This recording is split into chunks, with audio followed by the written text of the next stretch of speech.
Yes, people.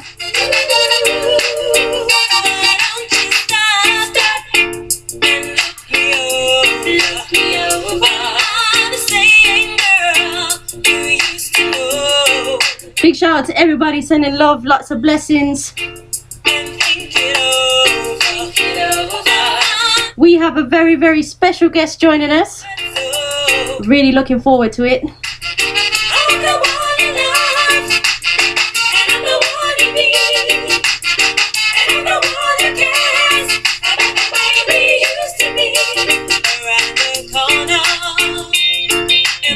Yes. Big shout out to everybody sending love, sending blessings each and every time.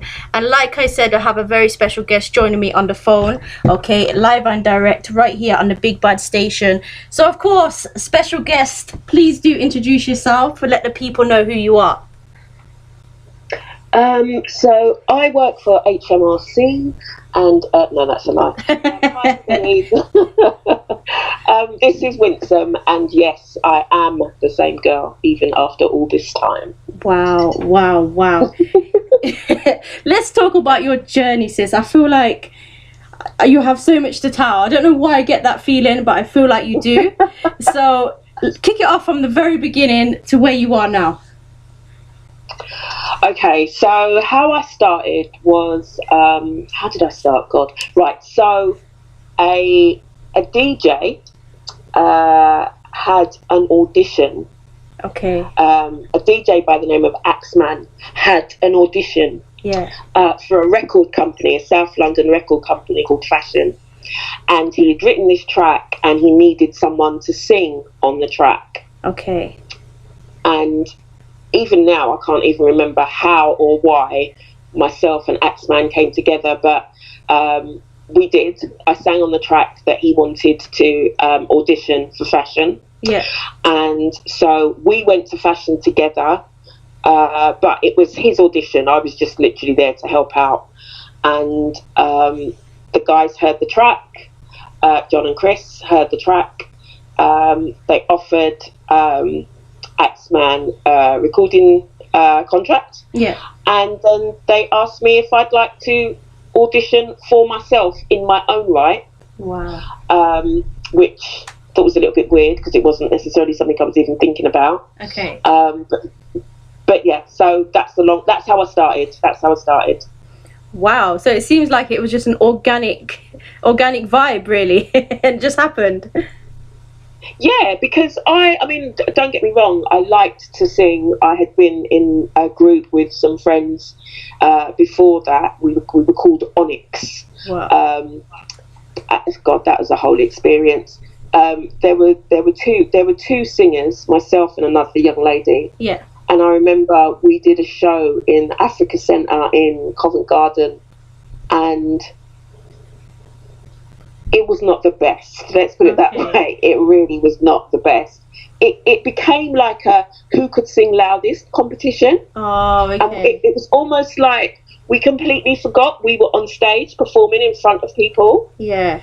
Wow. And then the moment I came to my senses was when my shoe had on heels, and you know those stages that slot together. Yeah. So my heel was on the gap. Oh man. And I dropped in the gap. Oh dear. Oh gosh. And it was that moment when I recognised, you know what I mean? I love music. Is this really how I want to be carrying on? Yeah. So I kind of did fix up from there. Okay. So by the time I accompanied Axeman on his audition for Fashion, I was a much more humble and chaste young woman by then. Wow. But you know what? That experience obviously helped shape you. Let's look at it positively. Oh God, yeah. It did help shape me. It made me realise you need to be wearing very safe shoes on stage. You don't want a stage that slots together. And also, you know what I mean? If people have paid their money, you want to be giving them the best performance of their life. It's not about you in that moment. Like me and my mate, we were only thinking about ourselves in that moment. Yeah. So yeah, I would say it has taught me valuable lessons, because one of the things that I've learned, especially singing the kind of music that I sing, is that it's part of, it's not, I'm not just singing a song that I may have written or that somebody else may have written. Yeah. There's a message in there somewhere for someone. There's either a message or a memory or a, do you know what I mean? Someone's letting me into their life. Yeah. And you got to be careful with that. So, you know, it was a hard way to learn it, but I can honestly say I've learned it. Yeah. So yeah, you got to respect the music, because that music it's a powerful thing. 100%. And you know, you said the music that you sing, for the listeners that might not know who you are or familiar with who you are, what kind of music, or how would you describe what you sing? So the genre of music that I sing is loversrock. Which has long since been considered as a UK style of reggae. You know, when I was growing up, I was listening to music on the radio, and I was like, you know, grabbing a hairbrush and standing in front of the mirror and flicking the imaginary hair and carrying on. And then as I got older, like when I got into those teenage years and, you know, some boy had upset me, I found myself writing poems about that kind of stuff. Yeah. And then you started to hear like these lovers rock tracks that were like, you know, they were like, it was all about teenage angst and unrequited love and love gone bad and love gone good, and it was just a love thing. It was like a love fest. Yeah. Do you know what I mean? I hear that. And I fell in love with that. I really, really fell in love with that. I can listen. It's really weird. My brother used to be a singer back in the day, and he was signed to Dennis Brown's label, Deb Music, and he was out there at the same time as like 15, 16, 17 and all of them. Yeah. I used to stand in that mirror, like, and when I tell you I was a young child, I don't even know what love was at the point. But I'm there in the mirror singing out my heart, giving it all the emotion, and oh God, yeah. And I know I'm not the only one, so I don't mind exposing myself in this moment, because I know I weren't the only one. For real. But yeah, it's a great time, and that's where I fell in love with music, and that's it had me in a chokehold. Yeah. So I'm still here. I hear that. And you know what? We've got a question from a listener. I think they're a young listener. They're asking, why did Lovers Rock come about? Which is a good question.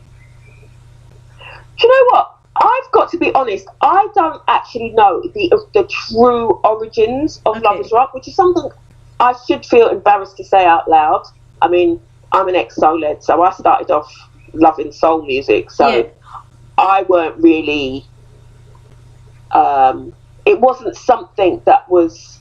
Do you know what I mean? I wasn't in it to that degree. Yeah. I just liked the messaging in it. I liked the storytelling of it. But why and how it started, I don't know. But I remember, like, the first Lovers Rock track I ever heard was a track called Tenderly by Ginger Williams. Yeah, big tune.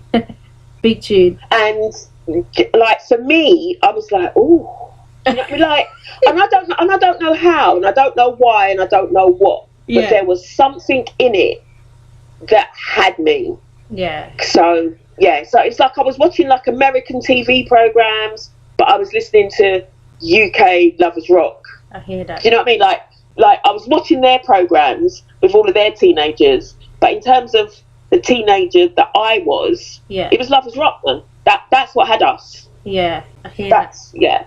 Definitely. And you know, as you said before, you know, when we came on to introducing you, I was playing the track Am I the Same Girl?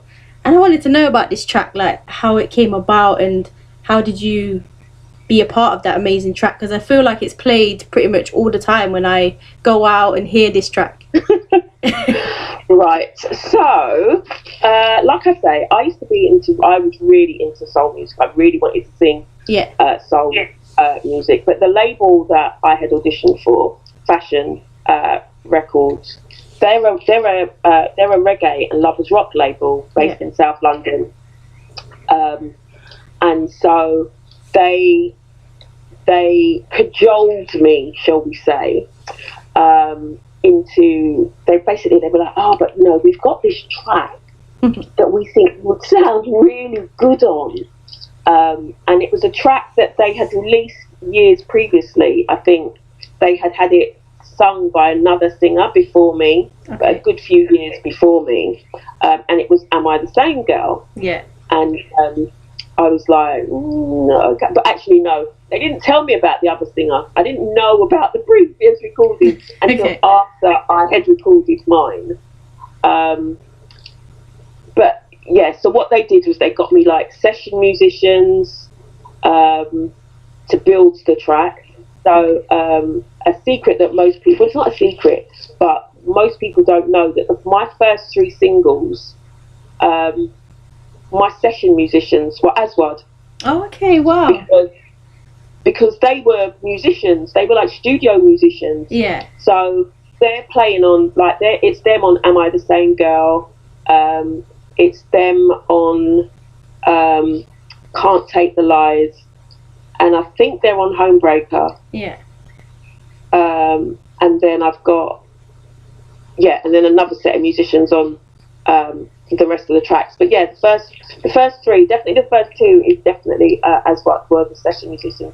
We used to record at a recording studio down by Farringdon, Mark Angelo's. Everybody used to go there back in the day. Yeah. But they were, and they were really nice and they were really chill. But I didn't know who they were. So maybe that's why they were really nice and they were really chill. Yeah. The mutual, we didn't know who each other were. So yeah, they built that track, they played on that track live, and I recorded it, and you know, the rest, as they say, is history. Like, after it did so well, they were like, oh, well, you know, maybe the next one, on the next one, yeah, we'll do the song on the next one. and so it went on for years, until ultimately, when I did eventually do a soul track, it was years and years and years later, and it was whilst I was on loan to another record company. So yeah, never did get to do the soul track for Passion. Yeah, maybe in the future. What do you reckon? Maybe. To be honest, I say I never did get to do it. That's a lie. I did actually record one. Okay. I recorded one back in the day with oh my God! As I've gone to say his name, I can't think of his name. It's me and a DJ. Okay. And he currently sings with another group. Oh, what group does he sing with? Oh, I feel really bad for not even being able to remember his name, because he's really famous now. Yeah, it's going to bug you now. That's going to bug you. Definitely going to bug me. But yeah, so we do have one in the can. We've just never released it mainstream. So you never know, you might still get to hear it one day. 100%. So, you know, I'm always interested. I always want to know, you know, that first time you enter a recording booth or a studio, what is that feeling like to then put that on an actual track and then release it? I think for everyone it's going to be different. Okay. So for me, it was properly daunting, because Fashion had its own studio in the basement underneath the Fashion record shop in Clapham Junction, and it was small and it was pokey, and I was comfortable in that space because it was intimate. I was okay. That's where I thought everything was going to happen. So then to be a fully fledged recording studio with real musicians and real instruments and engineers, and it all be behind glass, that was daunting. That was really, really daunting, because then you start to worry about, oh my God, they're spending so much time and so much money, and am I going to deliver, and blah, blah, blah, blah. Like, all of these things are going through your head, kind of thing. But one thing I will always remember in that moment is when I was most scared. And I don't know if Bigger Morrison was in Aswad at the time. I don't know if Bigger sensed my nerves, or it's just his way of putting people at their ease. Yeah. But I remember there was like fresh fruit in the studio, and took an apple and shined it on me. Oh gosh. Which really, I can say now, broke the ice. Yeah. You know what I mean? Like, I was so caught up in the size of the studio, how like no one can prepare you for it. But basically, you've just got to be you. You've just got to be you, enjoy what you're doing. So long as you're surrounded by good people, so long as you're surrounded by talented people, you'll be absolutely fine. Yeah. It's a magic moment. It is a magic moment. But yeah, initially crossing that threshold, I was so scared. But like I say, yeah, a strange man shined an apple on me, and it was fine after that. Wow, that's definitely a story to remember, for real. But you know, you spoke earlier about, you know, being in front of the mirror, singing to these great tunes. What do you feel about the music that's coming out now? Do you still do that same dancing in front of the mirror? Because we all do it. I still dance in front of the mirror. Yeah. Now I've got grandchildren who are begging me to stop. So make of that what you will. Yeah. I still love music. Music is my passion. Music is my joy. Music is my go-to place when anything's happening in my life. Yeah. That's where I go. Do you know what I mean? I hear that. My 9 to 5 is within the music industry, so I'm constantly surrounded by it. Yeah. So in terms of how do I feel the music industry is at the moment, I feel we're in a good place because people are constantly creating, and that's what you need. You need that. You need there to be an environment where creators can constantly create that soundtrack for our lives and our emotion and what's happening at the time, and the storytellers. Yeah. That's essentially how I see it. I see music as being able to tell stories, whether they be political stories, real life stories, emotional stories, whatever. It's storytelling. Where I'm concerned is that for the genre that I come from, which is the loversrock genre, I don't know that we have been the best caretakers of it. So in terms of it's still being made, but I can't see a legacy. I hear that. Do you know what I mean? We haven't necessarily catalogued it all. Yeah. It isn't. If you go to Spotify, you have to search to find it. You can't, unless you know what you're looking for, you can't find it. So I feel that it was, when I was coming up, it was more of a subculture than a upfront, out there kind of thing. And I feel like the music industry has probably left us behind a little bit, but I feel there's some work to do to make sure that it's not just this forgotten genre of music, because there's some gems in there, like I say. 100%.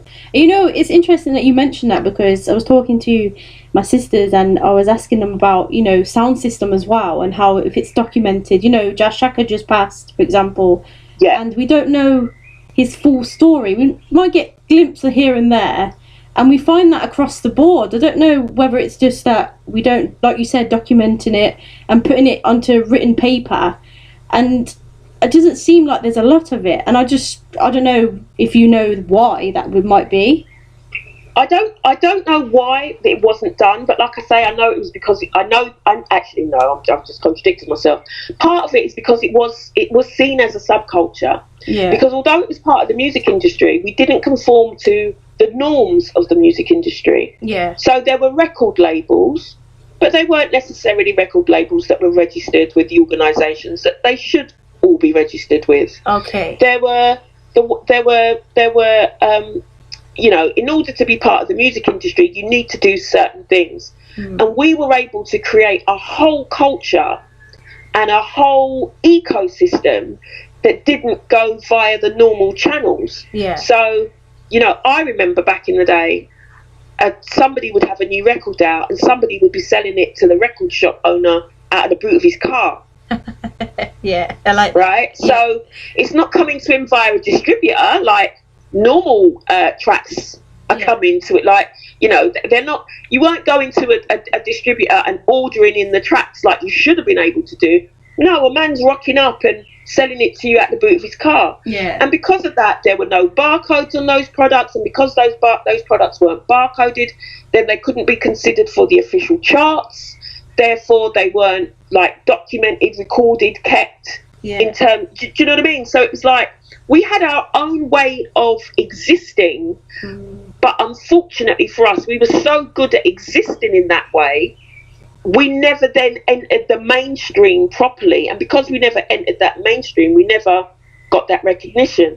I mean, I'm really good friends with Janet Kay, and I always remember seeing Janet on Top of the Pops when I was a kid.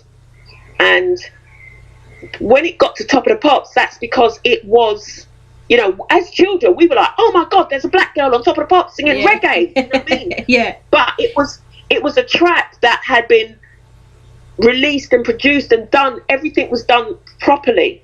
And if you think of it today, when you talk to people about, you know, reggae and lovers rock, there are only a few tracks that will ever come to mind, and one of them is always going to be Silly Games, because it was brought to the masses, it was dealt with properly, and therefore there is a lasting legacy for it. We didn't do that across the board for everything, and therefore a lot of it has fallen by the wayside, unfortunately. In some ways I feel like it adds to kind of like the, you know, like underground sort of vibes, and you kind of feel, me personally, I feel so happy to be in a dance, like a lovers rock dance or a dub dance, or, you know, tunes that you don't normally get to hear. It kind of adds to that authenticity vibe. I don't know, do you get what I mean? Because you don't normally hear them. I do know what you mean. Because like, sometimes you could be in a dance, and for me especially, sometimes I'll be in a dance and I'll be like, oh, this is really, really nice, and then someone will draw out one of mine and I'll be like, really? Because in that moment you're in that mood and you're like, so I fit the mold for, you actually, I mean, as the artist, you feel nice if you're in a nice party and you get drawn for.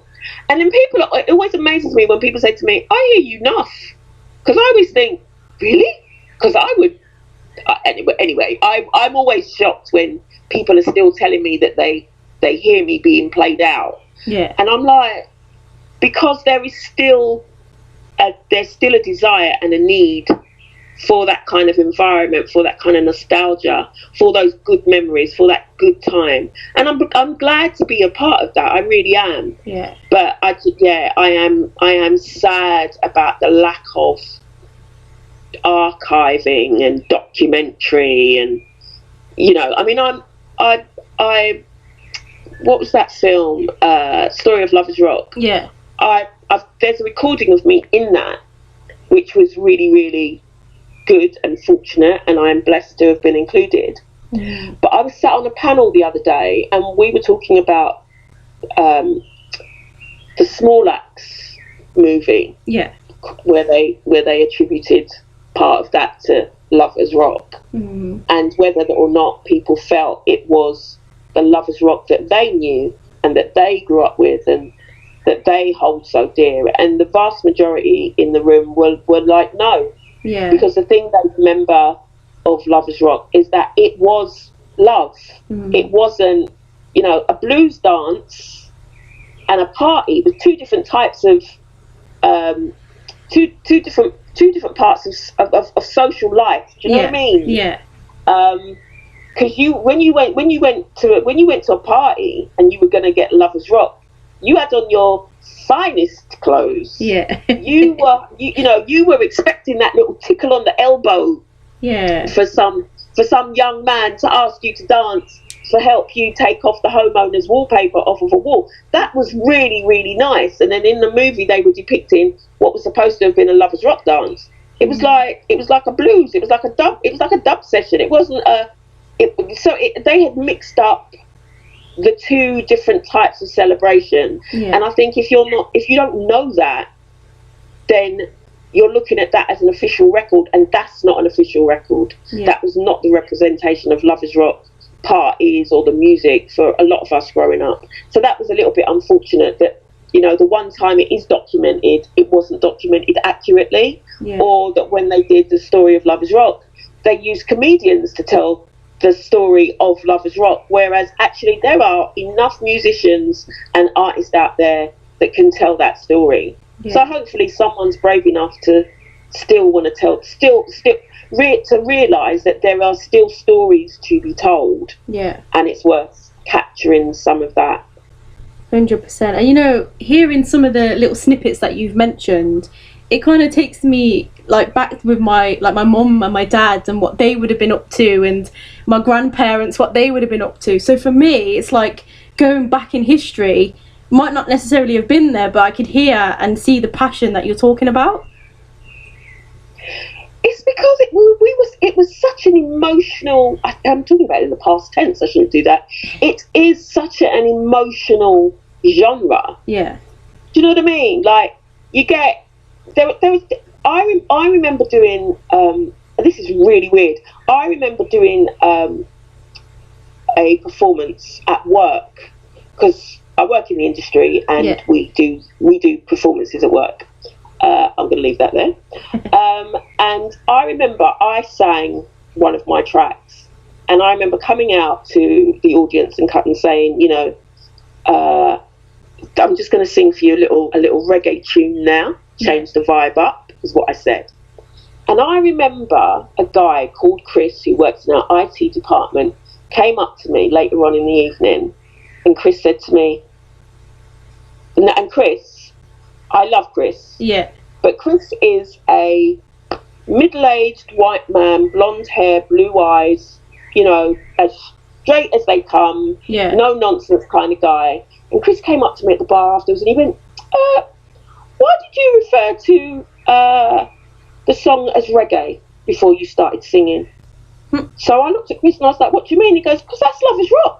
He went, that's Lovers Rock. He went, that's my teenage years. And then he started listing off all the little clubs he used to go to with all his mates and blah, blah, blah. And he was like, you could have said Lovers Rock. He said, I think there's enough people in this room would have known the difference between Lovers Rock and reggae. He goes, you should have said Lovers Rock. We would have known. And I'm looking, now, I love Chris for that moment in time. Because I looked at Chris and I just thought, oh my God, when I'm thinking it's this small little thing and it's only meaningful to a small group of people, here am I talking to Chris from IT, who looked like he can't mash ants, who's telling me that, you know what I mean, Lovers Rock was the backdrop to his formulative years. So I'm, like I say, I'm grateful to have been part of that cohort that brought that to the masses. I'm so grateful for that.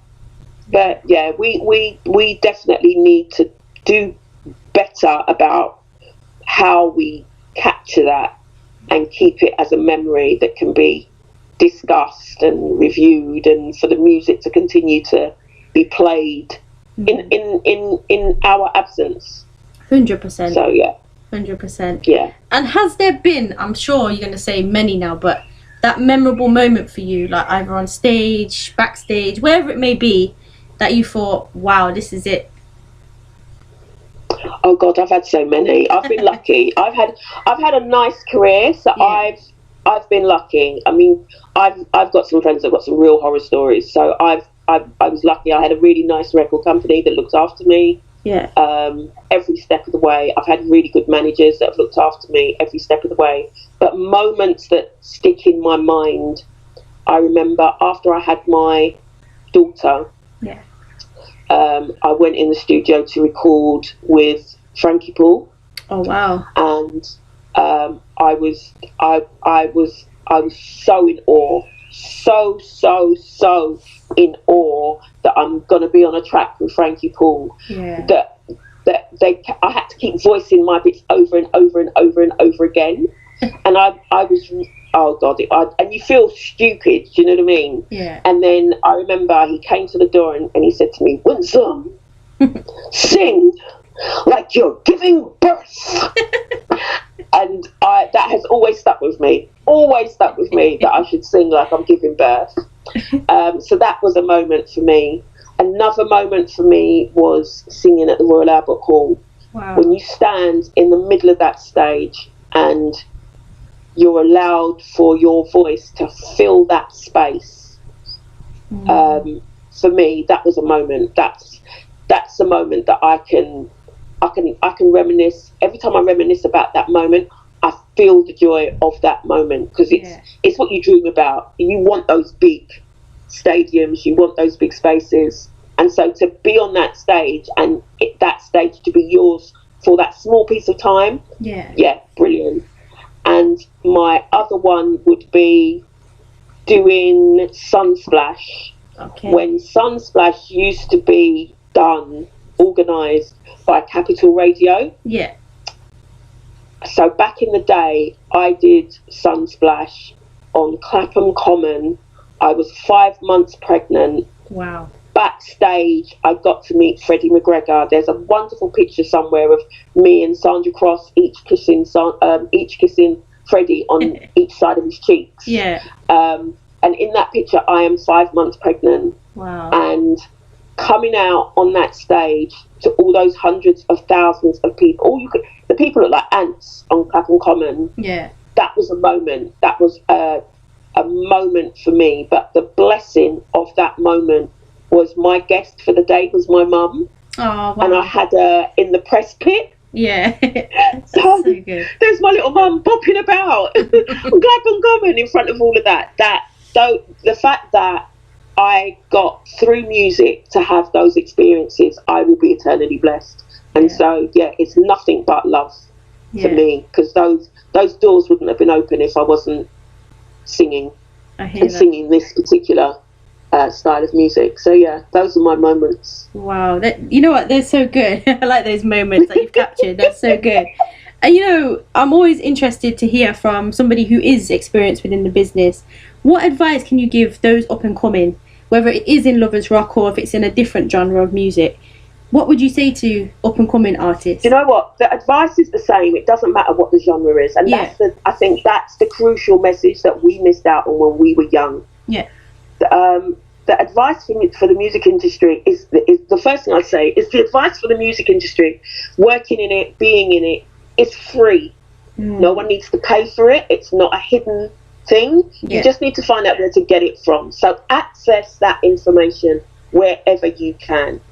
First thing I would say to any musician is, if you are creating music, then you make sure, if you want to create music and you want to put that music out on platforms, you make sure you look after yourself. And by that I mean you make sure you copyright that stuff, whether it's, you know, the old-fashioned way of recording the stuff, putting it in an envelope, sending it back to your home address, never open the envelope, that kind of way, or you join a collection society like the one that I work for. I work for the PRS, which is, you know, the Performing Rights Society for the UK. Or if you want to go down the road of producing, or if you want to join like the mechanical society, like the MCPS, they pay royalties for when songs are made into like CDs, vinyl, but also for some online usage, as well as the PRS. The thing I would say to any creator out there is, first and foremost, create. Make as much beautiful music as you can. But if you're going to put it on platforms, you make sure that you are either a member of PRS or a member of MCPS, or that you have copyrighted your material in some way to cover yourself. Because that's, you know, the world now is opening up in so many different ways. Today we're talking about AI. Back in the day, AI didn't even exist, but it exists now. So you make sure you cover yourself in your creativity. But there are, like I say, there are collection societies out there. Just this week, not this week actually, but we have recently, say you're a creator and you're 25, under 25, PRS has just dropped the joining fee from £100 to 30 quid.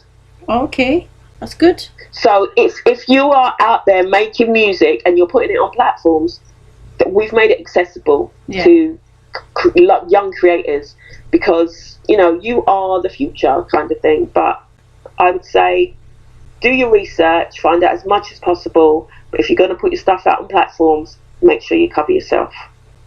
Wow, thank you for that advice. I appreciate your honesty as well. It's nice to hear that honesty.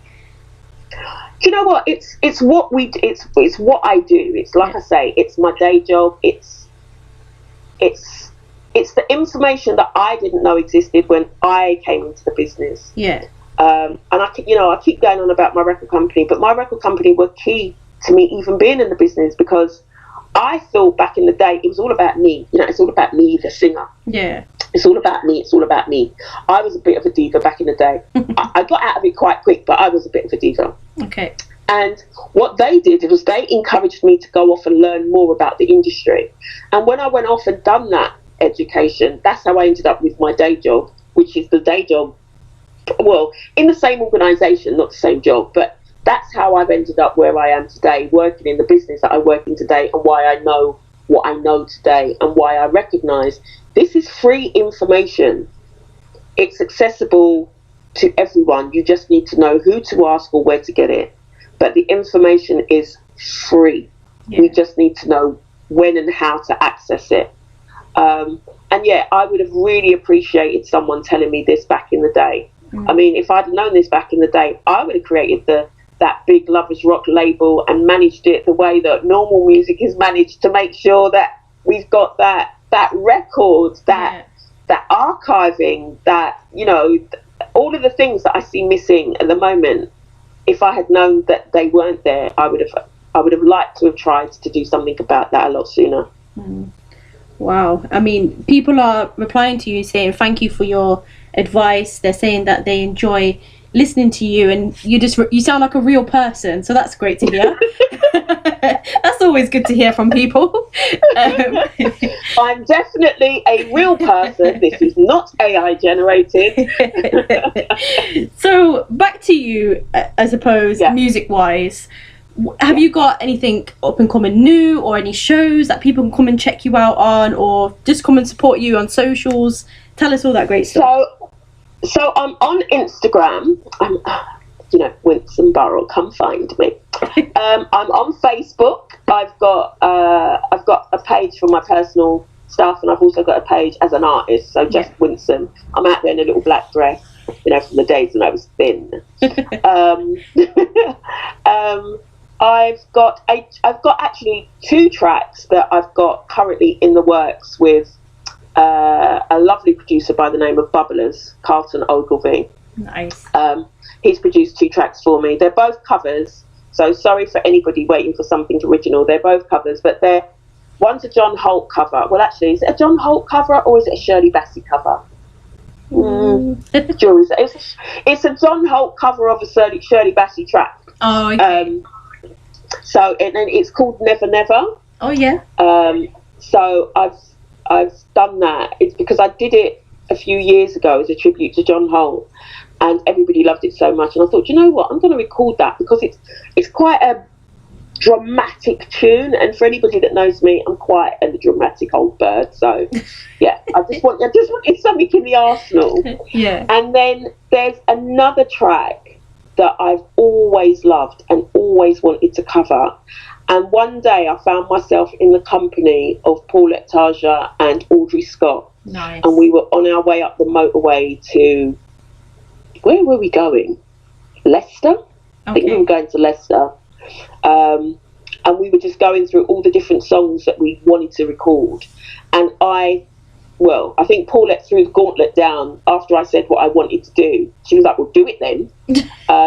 So, yeah, she's like that. Anybody wondering? Yeah, she's like that. So I got Bubblers to build that for me. So actually, that will be my next release. And yeah, that'll be in the next few months. In terms of gigs, I should be coming Leeds way, I believe, possibly in the summer, possibly doing something in a park somewhere. So yeah, and I'm doing another park in London somewhere, and also every October, for anybody that's London bound or that can travel, we do a lovely Lovers Rock show called Giants of Lovers Rock, whereby there are an extensive amount of artists on a show. And it's all live, and we sing Lovers Rock from back in the day right up to present day. Yeah. I mean, I think the last one, I had like 30 or 40 artists on it. Wow. So that happens at the Indigo at O2 at Greenwich. We do that every October. It's almost like part of Black History Month. Okay. But I'm sure if anybody wanted to Google it, you could search in YouTube for Giants of Lovers Rock, and you'll be able to see past shows. Yeah. And if that doesn't make you buy a ticket, I don't know what will. I like that. I like that still. So you know what, Winsome, I feel so honoured to be speaking with you. First of all, it's definitely been a blessing to have an insight into kind of you as a person and as an artist, and as people say, you are real, which is great. And you know, I always ask an artist if they would like to showcase something live on the show, or if you would like to say something to your listeners. It's entirely up to you. God, I don't know if I'd like to showcase anything, because that would be I don't know what I would do. But one thing I would say is thank you for the love, thank you for the opportunity, and it's lovely to talk to you properly, because normally I see you at the end of a show or something and we never have a proper conversation, so it's lovely to be given the opportunity to have a proper conversation. Yeah. And I would also like to say to you and your listeners, thanks for loving the music, because without you guys loving the music, we wouldn't do it. Yeah. You know what I mean? I hear that. We do it for ourselves, but we do it for you as well. So I'm truly blessed and honoured to be included in such a nice fraternity and group. I'm blessed to have had the career that I've had. I'm blessed to be surrounded by the people I'm surrounded by. And I don't take any of that for granted. Mm. And yeah, that's all I'd say. Yeah, really. I think that's powerful enough. I mean, feeling blessed, and you know, it's such a positive message. And again, I do want to say thank you to you and all the Lovers Rock artists. I feel like there is so much power behind the music, so I do want to say thank you, because I don't always think artists do get the homage they deserve. So thank you again. I really do appreciate it. Oh, actually, there is something that I can tell you that nobody else knows. Ooh. Ooh. So here you go. Okay. Here's an exclusive. Myself and Paulette Taja will be doing a podcast. Wow, okay. I like that. So for a couple of times we've done we've presented together and stuff, and people are always keen to see what else goes on between the two of us, because we are actually real friends outside of the industry. So that's actually something really quite nice. So yeah, we're going to be doing a podcast, initially exploring our relationship, but also our relationship within this industry, and hopefully getting to get some of the stories out from some of the artists that we all know and love. I was recently lucky enough to do a show with Winston Reedy. Wow. And the car journey, just all I kept thinking was, I'm so sorry I'm not recording him. I'm so sorry. That's so funny. So hopefully what we can do is we can create something that enables everybody to share those stories with everybody that loves the genre. So yeah, and you're the first person I've told. Wow. Nobody else knows that. I'm looking forward to that. I'm so looking forward to it. Like, if you could see me right now, the smile on my face is just ridiculous. I'm so looking forward to that. You have to send me the details for that straight away. I will do. Somebody's asking, do you have an email address? Just in case somebody I think they want to book you, or thinking of booking you, or something like that. So if they want to book me, I would suggest send me a friend request on Instagram, because if you send me a friend request on Instagram, there are details of how to book me. Okay. On Instagram. Yeah, that makes sense. So all of my bookings, all of my managers' details basically are under the bookings bit on Instagram. I think I've added them on Facebook as well. I can't remember if I added them there, but I definitely have added them on Instagram. So yeah. Thank you. Any final words before we say bye for now? But I'm sure we're going to speak again. Final words. Yeah, just thank you for the love. Thank you for the opportunity, because I could talk for days. and it's like I said before, it's lovely to have a proper conversation with you, because normally we're just going, hi, Yeah. should we take a picture? Should we take a picture? So it's nice to have a proper conversation. Yeah. But yeah, like I say, the information regarding music, being in music, working in music, creating music is all free. So go take a look at the PRS for Music website, find out stuff if you don't know stuff, and enjoy. Just keep making great music, and you keep playing great music. Thank you. And obviously you keep creating great music as well. I'll see what I can do. Thank you again. It's been, like I said, a blessing, and we'll keep the link, and maybe we could do a live interview sometime and so on. It'd be so good. I would love that. Absolutely love that. And yeah, thank you for the opportunity. It's been a lovely little evening. Thank you. I will send you the recording as well. It's always a good thing to do. Oh God, I might have to put it down for a bit. I hate hearing my voice. I always think I sound like I work on a barrow in Borough Market. You're fine. You're fine. Don't worry. You're fine. Thank you. No, that'd be lovely. Thank you. Anytime. You're always welcome on the show, and I can't wait till we speak again. I'm looking forward to this podcast, man. See, now I've built it up. I'm gonna have to make sure it's good. It will be good. It will be good. Don't worry. Have a great rest of the evening, and we'll speak again. And you. Thank you. Anytime. And I wish you a great show, and no doubt it will be. Thank you so much. Speak again. Blessings. All right. Bye. Bye-bye. Bye. Yes, people, please do keep on supporting Winsome. As you can hear, she is a blessing to speak with, okay? Definitely brightens up the space, brightens up the time. And big shout out to everybody sending lots of love, lots of blessings right here on the Big Bad Station.